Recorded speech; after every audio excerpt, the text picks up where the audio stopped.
అందరికీ నమస్కారం. ఈరోజు మీ అందరికీ నేను వినిపించబోయే కథ పాపం పండింది. రచయిత చెంగల్వల కామేశ్వరి గారు. ఇక కథలోకి వెళితే, అమ్మ రాజీ అని మెల్లగా పిలిచింది కోటమ్మ. ఉలుకు పలుకు లేకుండా ఎక్కడో దిక్కుల్లో చూస్తూ ముందుకి వెనక్కి ఊగుతున్న రాజీ బదులు పలకలేదు. ఒక నిమిషమాగి కోటమ్మను తేరిపారా చూసి ఓ పిచ్చి నవ్వు నవ్వి మళ్ళీ ఊగడం ప్రారంభించింది. మనవరాలిని అలా చూస్తున్న కోటమ్మ గుండె పగిలిపోయింది.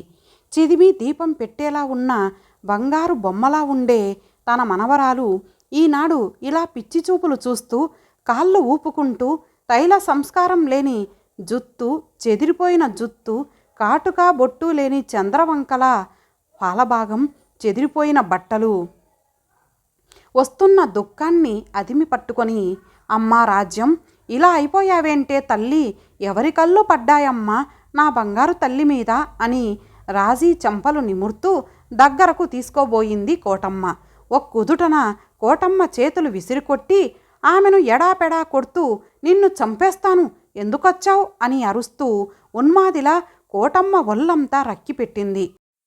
అయ్యో రాజీ, నేను అమ్మమ్మనమ్మా, కొట్టకమ్మా, నిన్నేమీ చేయనమ్మా, వదలమ్మా అని అరుస్తున్న కోటమ్మ అరుపులకు పరిగెత్తి వచ్చారు కమలమ్మ, రాయుడు. తనని కూడా కొడుతున్నా అతి కష్టం మీద కూతురు చేతుల్లోంచి అత్తగారిని విడిపించి రాజీని బలవంతంగా గదిలోకి ఈడ్చుకెళ్ళి లోపల పడేసి తలుపులు గడియవేసి ఆయాసపడుతూ దాని దగ్గరకు ఎవరినీ వెళ్లకుండా చూడమన్నానా అంటూ ఏడుస్తూ రక్తసిక్తమైన చెంపలు చేతులు చూసుకుంటున్న అత్తగారిని చూసి, అయ్యయ్యో ఎలా రక్కి పెట్టిందో పాపిష్టిముండ, దాని దగ్గరకు వెళ్ళకండి, మనందరినీ చంపడానికే పుట్టింది, ఆవిడకి కొబ్బరి నూనె రాయి ఇంజెక్షన్ కూడా ఇప్పించాలి, కర్మ కర్మ అంటూ నెత్తి బాదుకుంటూ అవతలికి వెళ్ళిపోయాడు రాయుడు. తలుపులు ధనా ధనా కొడుతూ అరుస్తున్న రాజీ అరుపులకి బిక్క చచ్చిపోయి, ఇదేంటే, దీనికేమయ్యిందే ఇలా కొడుతోంది, ఎలా భరిస్తున్నారే అని అంటూ ఏడుస్తున్న తల్లిని వాటేసుకొని ఏడుస్తూ, 2 ఏళ్ల నుండి ఇదే వరసమ్మ, మా ప్రాణాలు అన్నీ దీనిమీదే పెట్టుకొని పెంచాము, ఇప్పుడు ఇది ఇలా అయిపోతే ఏం చేయాలి, నీకు తెలియనిది ఏముందమ్మా, ఎవరేం చెప్తే అది చేస్తున్నాము, చక్కగా కాలేజీకి వెళ్ళి వచ్చేది, ఒకరోజు సడన్గా ఏమయ్యిందో లెక్చరర్ని లాగి కొట్టిందట, 2-3 అబ్బాయిలని బ్లేడుతో గీసింది, అస్తమాను ప్రాణాలు తీసుకోవడానికి ప్రయత్నిస్తోంది, 2 సార్లు నూతిలో దూకింది, కృష్ణానదిలో 2 సార్లు దూకింది, ఎవరో ఒకరు సమయానికి కాపాడారు, కానీ ఇలా ఎవరు ముట్టుకున్నా వాళ్ళని చంపడానికి ప్రయత్నిస్తోంది, అప్పటి నుండి ఇదే వరస, ఎవరొచ్చినా ముట్టుకోకుండా ఉంటే ఏమీ అనదు, పొరపాటున ముట్టుకున్నారా ఇంకా రక్తాలు కళ్ళ చూస్తే కానీ వదలదు, డాక్టర్స్కి చూపిస్తే ఏదో సంఘటన జరిగింది, ఆ షాక్ వల్ల ఇలా అయ్యింది అన్నారు, ఏవో టెస్టులు చేసి మానసికంగా బాగోలేదు అంటే వైజాగ్ మెంటల్ హాస్పిటల్కి తీసుకెళ్ళాం, 6 నెలలుంచి కరెంటు షాక్లు ఇచ్చారు, మందులు ఇచ్చారు, పెళ్లి చేస్తే తగ్గిపోవచ్చు అన్నారు, ఇలాంటి దాన్ని ఎవరు చేసుకుంటారు అన్న కూతురి మాటకు అడ్డొచ్చి, ఏదో దగ్గరి సంబంధం ఉందన్నారు కదా, పిల్లలిద్దరికీ ఇష్టమయ్యింది అని చెప్పారు కదే, దీనికి ఇలా అవకముందు అన్న తల్లి మాటలకు, అయ్యో తాంబూలాలకి కూడా ముహూర్తం పెట్టించాము, ఆ మర్నాటి నుండే ఇలా అయ్యింది, వాళ్ళకి ఏవో అబద్ధాలు చెప్పాము, కానీ వాళ్ళకి తెలిసిపోయింది, వద్దని కబురు చేశారు, ఇంకా ఇది నా గుండెల మీద కుంపటే అని భోరుమంది కమలమ్మ. మాట రానంత విషాదంలో మునిగిపోయింది కోటమ్మ. మనవరాలు రాజ్యలక్ష్మి నిండా 18 ఏండ్లు లేవు, బంగారు ఛాయతో బారెడు జడతో అప్సరసలా ఉండేది, సరదాగా నేర్చుకున్న సంగీతం వినిపిస్తూ ఎక్కడికి వెళ్ళినా అపరంజి బొమ్మలా అందరినీ ఆకట్టుకునేది. అటూ ఇటూ అమ్మమ్మ నాయనమ్మల గారాల మనవరాలిగా గారంగా సుకుమారంగా పెరిగిన రాజ్యలక్ష్మి 2 ఏళ్ల నుండి ఎందువల్ల ఇలా అయిపోయిందన్నది ఎవరికీ తెలీదా, ఎందుకిలా, ఇలా ఎన్నేళ్ళు అనుకుంటూనే కూతురికి వంటింటిలో సహాయం చేస్తూ ఉండిపోయింది.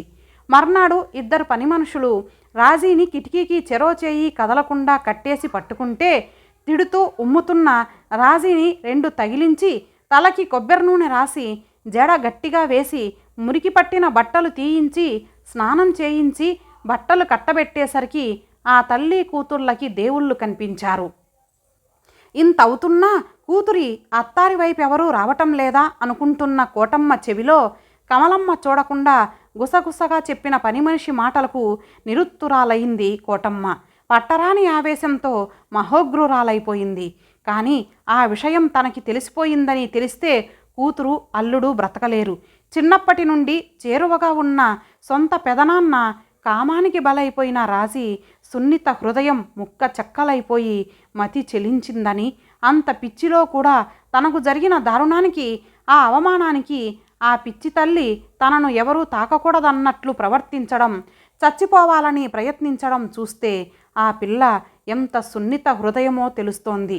ఏమీ ఎరుగునట్లు 6 నెలలకు పరామర్శకు వచ్చిన ఆ రాక్షసుడిని చూస్తూనే అపరకాలికలా మారిపోయి చావ చితకబాదితే ఎలాగో పారిపోయాడట.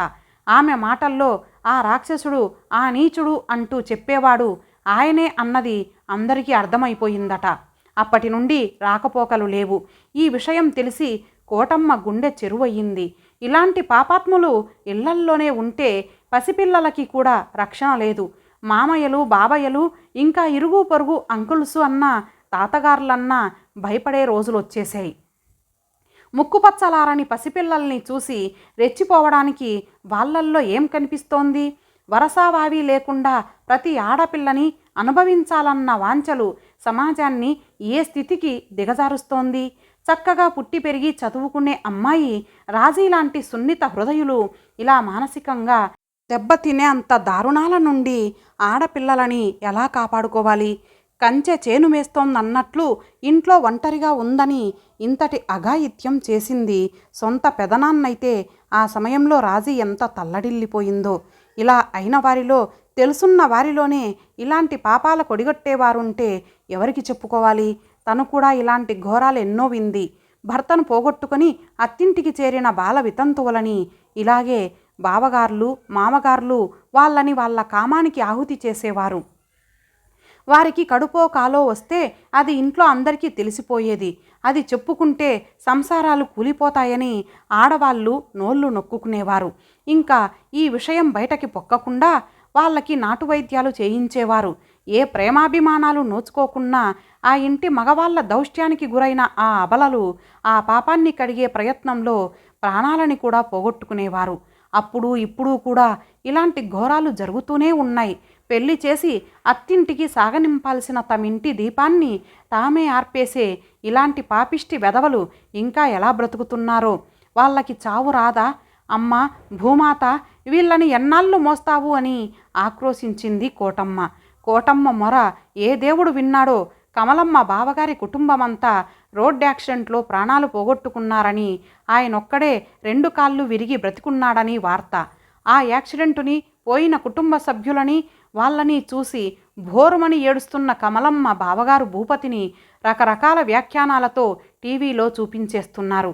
భగవంతుడా, వాడు చేసిన పాపాలకు శిక్ష వేసేశావా తండ్రి అని సంభ్రమాశ్చర్యాలతో టీవీ చూస్తున్న కోటమ్మ కమలమ్మ గట్టిగా నవ్వేసుకుంటూ సంబరంగా గిరగిరా తిరుగుతూ చప్పట్లు కొడుతూ టీవీ చూస్తున్న రాజీని చూసి ఆమె మొహంలో కనిపిస్తున్న ఆనందాన్ని చూసి కమలమ్మ రాజీ చేతులు పట్టుకొని టీవీ దగ్గరికి తీసుకొచ్చి ఆవేశానందాలతో, చూడమ్మా, బాగా చూడు, నీ పాలిటి రాక్షసుడికి దేవుడు శిక్ష వేశాడు.